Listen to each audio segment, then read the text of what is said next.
Tu cerebro al desnudo. Aprende a aprovechar tu cerebro al máximo.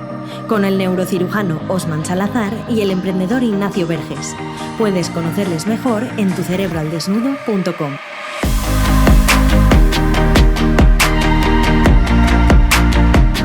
Te damos la bienvenida una semana más al podcast de Tu Cerebro al Desnudo. Estamos aquí otra semana ahí a profundizar, a rascar bien en el cerebro para entenderlo y potenciarlo al máximo en nuestro día a día, que sabemos que es clave. Y para eso la mejor neurociencia nos la trae Osman una semana más. ¿Qué tal estás, Osman? Muy bien, muy bien. La verdad que cada vez valoro más lo que estamos haciendo y tiene un valor muy importante nuestra labor. Sí, todo es cuestión de valores en la vida. Ya lo decía Laporta, ¿eh? Exacto. Bueno, hoy vamos a hablar de valores, como bien dice Osman. Hemos ido tocando poco a poco en capítulos las creencias, hemos tocado diferentes cosas, pero ya explicamos un poco en el de las creencias la diferencia con los valores y vimos que necesitamos darle un podcast a los valores porque esto es otra cosa y tenemos que entenderlos bien y porque son súper importantes en la vida de cualquier ser humano, así que todo está en el cerebro. Vamos a por ello. Primero cuéntanos qué son los valores para entenderlo bien y que nos quede Por claro. supuesto. A nivel neurocognitivo, el valor es la asignación subjetiva que hacemos si algo es bueno o malo, positivo o negativo, placentero o no placentero o molesto. Esto tiene una raíz filosófica y aquí es la importancia. Lo que juzgamos como bueno o como malo es la base de la moral y secundariamente de la ética. Y los seres humanos, de la misma forma que somos predominantemente emocionales, de la misma forma que nuestro cerebro es social, también nuestro cerebro es inherentemente moral, porque lo moral tiene importancia cuando convivimos con otros seres humanos, con otras personas. Cuando nuestro cerebro convive con otros, tiene que aprenderse a relacionar con ellos. Por lo tanto, el cerebro emocional, el cerebro social, inherentemente es un cerebro moral. ¿Y de dónde viene esa base? De lo que juzgamos como correcto o incorrecto, como positivo, como negativo, lo que está bien y lo que está mal. Y con eso empezamos el episodio de hoy. Importante. Y es importante porque esto de qué está bien y qué está mal, obviamente vemos que para cada persona es una cosa. Un asesino que tenga determinadas patologías puede pensar que no puede ver que está mal matar, ¿no? Y ahí eso formará parte de sus valores, entiendo. O sea, toca esa... Supongo que es esa la parte que toca, ¿no? Por supuesto. De hecho, por ejemplo, no tiene nada que ver con lo que es verdad y lo que no, o lo que juzgamos verdad con lo que no. Que eso, a ver, Ignacio, si has estado poniendo atención a estos podcasts, Son estamos las hablando creencias. 100 puntos. Muy bien. Empollado. Eso. Me gusta que te prepares para estos podcasts. Entonces, cada persona tiene su propio sistema de valores. Lo complicado de la ética y la moral es que tenemos que ponernos de acuerdo en qué juzgamos en conjunto como bien y como mal. Y para agregarle más complejidad, depende de la situación y depende del contexto. Ejemplo, vamos a matar a un terrorista que va en un avión y que va con una bomba y que pudiera matar a 400 personas en un vuelo jumbo. ¿Está moralmente aceptable quitar solo una vida para salvar 400? Toda esta serie de dilemas éticos y filosóficos tienen una base, obviamente, cerebral, y repito, en la emocionalidad, la socialidad y la moralidad de nuestro cerebro, en lo que juzgamos como bien y como mal. ¿Qué activa específicamente? Las creencias, como vimos, lo que hacen es crear una representación mental de la causa de las cosas, de lo que es verdad y de lo que no.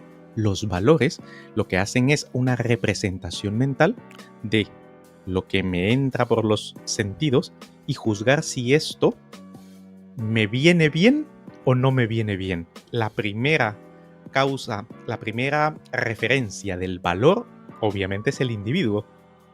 Cuando convivimos, a lo mejor, y mis valores colisionan con los de al lado, entonces tenemos que empezar a ponernos de acuerdo, con lo cual ya no solo es lo que percibo y mi corteza prefrontal que crea las representaciones mentales, sino que además tiene que entrar mi cíngulo anterior para decirme que, oye, que tienes que ponerte de acuerdo con otra persona, tienes que relacionarte.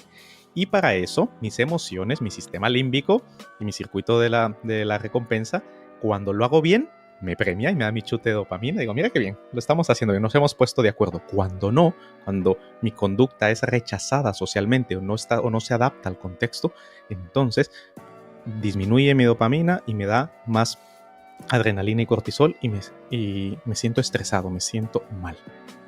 Vemos cómo ahora la activación de zonas, redes y neurotransmisores en el cerebro van tomando ya un conjunto en su propósito biológico, que es el éxito y el bienestar. Y has nombrado dos cosas muy interesantes, porque nombrabas eso que asignamos como bueno o malo. Primero es desde el punto de vista individual, lo que me viene bien a mí. Luego es cuando yo ya lo pongo en la sociedad y me pongo de acuerdo con otras personas. Entonces ahí te quería preguntar dos factores que siempre hemos hablado en este podcast, que está la biología y la biografía. ¿Hasta qué punto los valores vienen determinados por genética?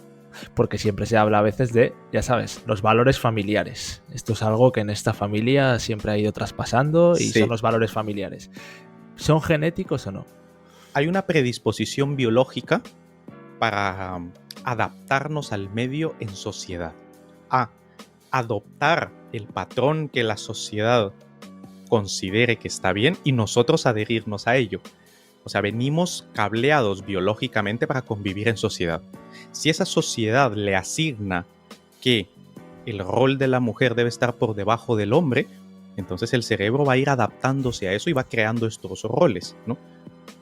Si por el contrario el valor que se le asigna es que ambos estén en igualdad de condiciones y de oportunidades, pues nuestro cerebro va a ir evolucionando a ese respecto. O incluyendo si es al revés, ¿no? Hay sociedades que son matriarcales, ¿no? Sobre todo en el pasado. Entonces, que hay una predisposición biológica de un valor concreto específico, no. Lo que sí hay es, por ejemplo, el altruismo o la justicia. La justicia es un concepto filosófico complejo que no existe en la naturaleza. Lo que sí viene programado biológicamente es que un ser biológico sienta que se le está tratando similar a otro ser biológico, sobre todo en los mamíferos. Si a un mono le tratas injustamente, protesta, dice, me estás estafando, y muestra manifestaciones de rabia. Y a medida que se va bajando en la escala evolutiva, se van encontrando cada vez más trazos de que esto es muy, muy profundo en la estructura de nuestros cerebros.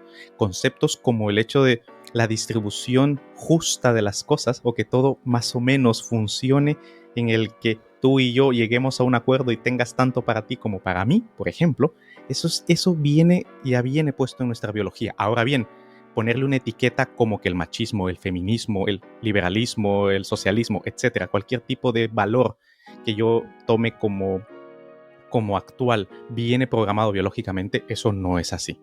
Repito, nuestro cerebro viene programado para integrarse a una sociedad. Si la sociedad en su conjunto se pone de acuerdo en una serie de normas, el cerebro viene listo para entrar en juego con esas normas y adaptarse a ellas.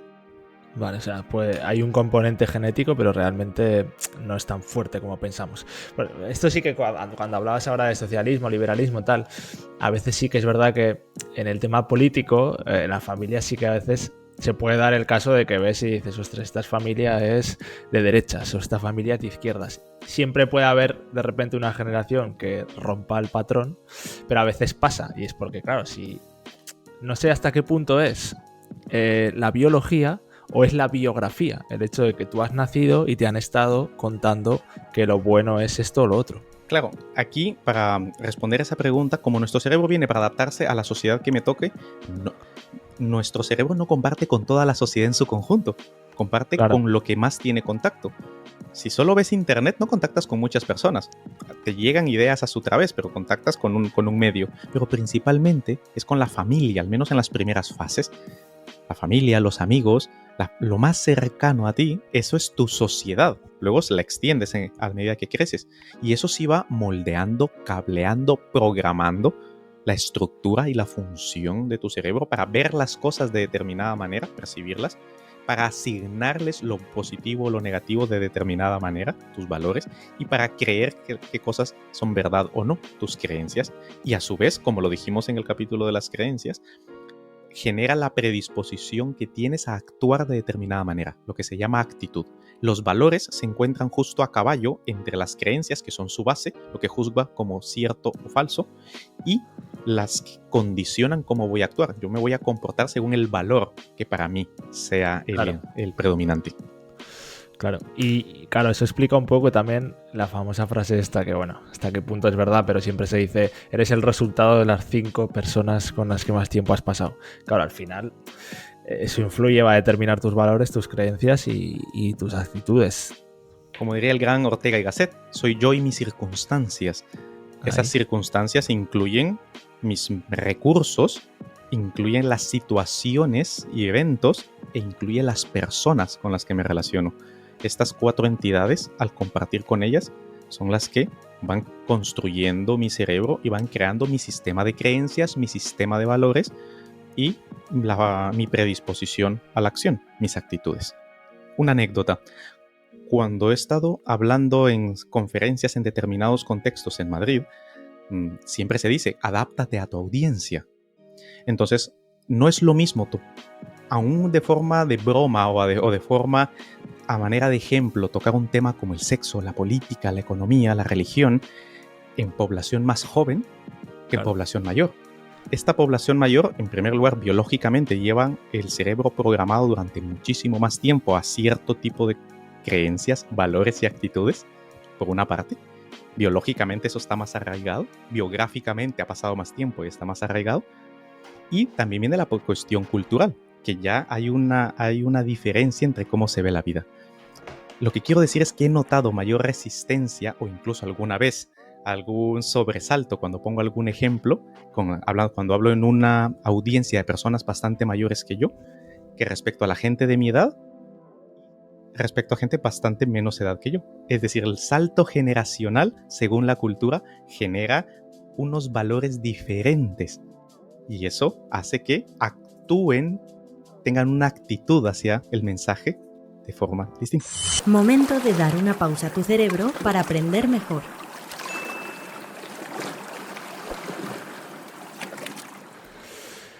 Entonces, entiendo que el valor es algo mucho más arraigado en el cerebro humano que, por ejemplo, una creencia. O sea, hablábamos en el capítulo de las creencias. Obviamente lo que le puede interesar a la gente es cómo puedo cambiarlo, porque puede llegar un momento en el que estés viendo que uno de tus valores choque con la sociedad en la que estés y te cueste. Puede ser que, por ejemplo, tú culturalmente cambies de vivir de un sitio a otro y tengas que adaptarte porque de repente tus valores no funcionan, o porque, bueno, de repente en un determinado momento de tu vida cambias las personas con las que compartes y dices, ostras, resulta que estos valores ahora mismo no me van bien, necesito cambiarlos.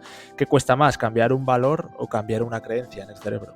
De entrada, aquí entramos un poco en la lingüística, las etiquetas, que es lo que el cerebro hace, es crear etiquetas. El lenguaje crea los conceptos creencia y valor. Se le ponen ciertos parámetros, se ajusta y se define, y luego se estudia, según eso que hemos definido, el cerebro, qué partes se estimulan, ¿no? Qué partes se activan. Son 2 entidades distintas, comparten ciertas estructuras del cerebro, como la corteza prefrontal, por ejemplo, como el cíngulo anterior, pero desde el punto de vista filosófico y científico son distintas. Una creencia, insisto, es lo que yo doy como cierto o como falso, y un valor es si es positivo o negativo. Y desde el punto de vista de los niveles, lo más profundo es la creencia fundamental. Vamos a poner un tema que siempre es controvertido y nunca o es difícil que lleguemos a un acuerdo. Por ejemplo, hablar del machismo o el feminismo. La creencia fundamental de una persona puede ser de que el hombre intrínsecamente es superior a la mujer. Si esa es su creencia fundamental, su valor, obviamente, va a ser de que es positivo que el hombre esté encima en la sociedad. En mi caso, que no tengo esa creencia fundamental, eso me choca y me parece rechazable. Esta postura, incluso hasta ahora que lo estoy diciendo, me siento extraño. Me genera un marcador corporal de rechazo ante esta idea, porque mi creencia fundamental es de que no hay superioridad de hombre hacia la mujer ni de la mujer hacia el hombre. De la misma forma, hay gente que cree que son iguales. Y eso a mí me genera rechazo, porque no somos iguales. Es evidente, no hace falta más que verlo. Porque igual no significa el concepto de que estamos al mismo nivel en cuanto a respeto, oportunidades y valor para la sociedad. Es evidente, creo que eso no hace falta deducir mucho. El aporte que tenemos ambos géneros, sexos en la sociedad. pero que eso signifique que somos exactamente idénticos a nivel biológico, social, fisiológico, cerebral o psicológico, no. Entonces, es más profunda una creencia y más difícil de cambiar en este contexto que un valor, porque el valor se fundamenta filosófica, psicológica, neurocognitiva y biológicamente en la creencia. El valor es el siguiente nivel de la creencia. Lo que está en la base, la primera representación que tu cerebro hace de algo es de qué es cierto y qué es falso. Y sobre esa construye todo lo demás. Es decir, los valores se basan en tus creencias. O sea que para cambiar los valores tienes que empezar por las creencias obligatoriamente. Absolutamente. Si no, es imposible. Vale. Y entonces la manera de cambiarlo en tu cerebro sería la misma que explicamos con las creencias, entiendo. Hay que ir, hombre, sí. Hay algunas formas de hackear y ir directamente a la creencia. Y eso aquí pasa. La gente quiere hackear el cerebro. O sea, que por supuesto. Por ejemplo, es decir, un ejemplo. Yo no puedo vender y no sirvo para hablar en público. Eso era una creencia fundamental mía hasta que empecé a hacer el podcast. Entonces, empecé yendo por las ramas, literalmente yéndome por las ramas. Bueno, voy a practicar un poquito más mi actitud. Bueno, me voy a preparar, voy a respirar. Vamos, Osman, tú puedes. Y se me veía súper falso, se me veía súper rígido, tieso y bueno. Funciona, pero luego tendría que avanzar al siguiente nivel, mis valores. Es que no está bien que hable de esta manera, no está bien que yo diga esto, no está bien, y debería de estar bien que hable de esta manera más tiempo, más esfuerzo. A la creencia fundamental es, a ver, hay gente que se le da mejor hablar porque tiene más práctica y más entrenamiento que a otros. Pues si yo practico, mejoraré. Entonces la etiqueta la quito, la creencia fundamental de que no sirvo, la quito, y aquí estoy aprendiendo.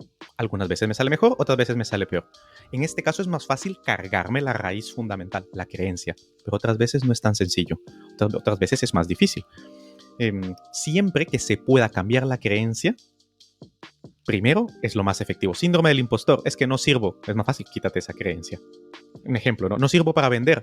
Quítate esa creencia y vende. Etcétera, etcétera. En muchos aspectos de la vida es más económico cambiar la creencia. En otros factores no. Por ejemplo, a nivel relacional. Esto es más complicado. Es que cómo considero yo que debería de relacionarme, cómo debería ser la dinámica, el tiempo, la energía. Esto es más difícil y aquí sí hay que trabajarlo yendo de afuera hacia adentro. Primero las actitudes, luego los valores, y si se llega a modificar una creencia, pues, ¿por qué es necesario cambiarla? Habrá que cambiarla, pero es más difícil. Es más difícil, claro. Pues un poco para acabar, intentando visualizar qué problemas le puede traer, porque bueno, los beneficios pues no hay que cambiarlos, ya está bien, pero qué problemas le puede traer a las personas el tema de los valores, de tener unos valores que chocan o que no encajan o que necesita cambiar y que esas personas digan, ostras, es importante en mi vida cambiarlos. La famosa frase es, bueno, si no le gustan mis valores, tengo otros, ¿no? El problema con eso es que si no cambias las creencias, empiezas con una crisis de identidad, empiezas a sentirte falso. Y empiezas a sentirte falso porque estás siendo falso. No estás siendo consecuente ni congruente. Hay que entender que los valores, al igual que las creencias, son conflictivas por naturaleza. A pesar que tú y yo trabajamos muy bien, hay valores que tú tienes que yo no tengo y viceversa. Y hay momentos en los que tendremos... El acuerdo no significa que yo te convenza a ti que mi valor está mejor. Ya. Entonces, lo primero que hay que entender es, ¿el valor realmente tiene una utilidad en la sociedad? Este valor que tengo. Por ejemplo, el creer yo que la mujer está por debajo del hombre es algo que realmente la sociedad se va a beneficiar. No, es evidente, es obvio. Si soy hombre, si yo fuera mujer, ¿me sentiría bien la empatía con este valor? Probablemente no. Y eso se puede aplicar, por ejemplo, a otras culturas, a otras razas, a otras creencias, etcétera, ¿no? Entonces, si un valor fundamentalmente hace que la sociedad funcione peor, pues habrá que cambiarlo. Pero como esa opinión es tan subjetiva, siempre asumir de que el conflicto está dado. Y todos tenemos un punto en el que decidimos no cambiar. Y es válido. Mi forma de ver esto, que evidentemente nunca hay una solución, es en la medida que la ciencia y la evidencia de cómo funciona nuestro cerebro y el ser humano en general, y de que cómo se organiza la información pueda beneficiarme a mí como individuo y a la sociedad en general, elijo todo aquello que vaya en esta línea. sabiendo que esto es una línea que es completamente arbitraria de poner. Vale, pues bueno, seguramente primero necesitas algo que te choque en la sociedad para darte cuenta de que eso no va bien, y el primer paso es darte cuenta y después ya trabajar para cambiarlo es lo siguiente que toca. Pues no sé, Osman, yo creo que hemos dejado claro el tema de los valores. Ya con los capítulos de las creencias se va redondeando este conjunto. No sé si quieres añadir algo más. Sí, que el sistema de valores se basa en el sistema de creencias. Las creencias deben, y aquí el deberían de fundamentarse en el nivel de evidencia disponible de qué tan válido, útil y real es esa creencia que tengo. Ponemos ejemplos que son realmente obvios, por ejemplo, como lo que la Tierra es plana, ¿no? Entonces ya no hay margen de discusión de que si esto es así o no. Ya la ciencia ha sobrepasado eso hace mucho tiempo. Lo de las vacunas, por ejemplo, si las vacunas realmente benefician o perjudican a la sociedad. O sea, científicamente el nivel de evidencia no debería ni siquiera plantearse la cuestión. Obviamente, si mi creencia fundamental no se alinea con aquello que realmente ya se ha comprobado exhaustivamente de que es verdad, habrá conflicto de los valores. El abordaje sería que la mayoría de mis creencias estén alineadas con el mejor y mayor nivel de evidencia científica y filosófica y humanística disponible de que es lo real para la creencia y de que es lo mejor para mí como individuo y para la sociedad, para los valores. Entre más congruente y alineado esté esto, la sociedad en su conjunto estará mejor y yo me sentiré mejor, tendré más bienestar y tendré más probabilidades de éxito en la vida, que es en último término lo que todos queremos. Pues ya sabes, para eso te tienes que informar bien. La información está ahí, otra cosa es que quieras no verla, por ejemplo, para ser un antivacunas o para un terraplanista, pero ahí está y es lo mejor, la información es lo que te va a hacer dar el primer paso. Y nada, esperamos que te haya sido útil todo esto, te agradecemos que estés aquí una semana más y decirte que, como siempre, si quieres dar el siguiente paso, ya sabes que tenemos esas cerebrinas, esas newsletters diaria gratuita en la que te damos pequeñas píldoras de neurociencia para que cojas el hábito de entender tu cerebro y potenciarlo en tu día a día. Y esta semana, si te suscribes antes del miércoles que viene en tucerebroaldesnudo.com, te damos de regalo una cerebrina que se llama Mezclando Sentidos, te lo explica Vincent Van Gogh. Y ahí te vamos a explicar una historia de Vincent Van Gogh de cómo tenía algo que se llamaba sinestesia, que era una peculiaridad que tienen algunos cerebros que te hacen, digamos, percibir la vida de manera diferente, y esto te va a ayudar, esta historia, a entender cómo podrías cambiarla para percibirla tú. Así que tucerebroaldesnudo.com si quieres suscribirte, y nada, la semana que viene volvemos aquí con más podcast de los buenos. Por supuesto, también recordar, desde que hemos empezado a tocar temas más controvertidos como el cerebro y el sexo, el cerebro femenino y cerebro masculino, el cerebro y las creencias, ha aumentado el número de disconfort, de opiniones distintas, y eso es importante porque la sociedad funciona así. Tu cerebro al desnudo está aquí para proveer su punto de vista, no tenemos la verdad absoluta, acerca de lo que la neurociencia cognitiva tiene que decir acerca de cómo funciona el cerebro en el día a día. Toda opinión, siempre y cuando se base en la verdad, es bienvenida. Y estamos aquí para recordarte que si controlas tu cerebro, no te controla. ¿Te ha gustado este podcast? Compártelo, igual puedes ayudar a alguien. Y para dar el siguiente paso, suscríbete a nuestra lista de correo en tucerebroaldesnudo.com. Recuerda, si no controlas tu cerebro, te controla a ti.